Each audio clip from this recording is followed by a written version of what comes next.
There are two separate pieces of plastic here. The speaker that's attached to the headset permanently, and the strap piece itself. I find that it's easier to take off this side with my right hand while the headset is upside down so that I can put my thumb on this piece right here, which is important, and the spot, and use my index finger right here to create some leverage and pop it off, just like that. Both pieces of plastic are more durable than you think. I've done this dozens of times in the past year. The next step is to take off the foam facial interface, and these all work the same, so don't worry if mine looks a little bit different, because they all interlock into these interlocking pieces, 1, 2, 3, 4 of them right there on the headset.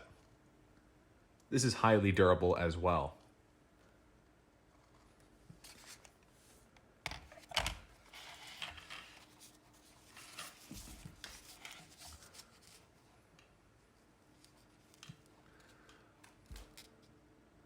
The last step is to unvelcro this piece on the top and take it out of the loop.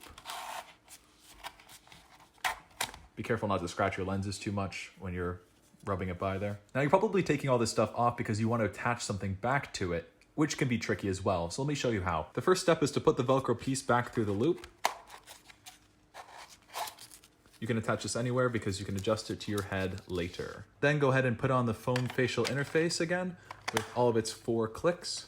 Now this part is the trickiest. What you're gonna wanna do is put on this front piece first, click it on, but you won't really hear anything. And then keep your thumb with leverage right here and just try to click this second piece on, basically the second half of it.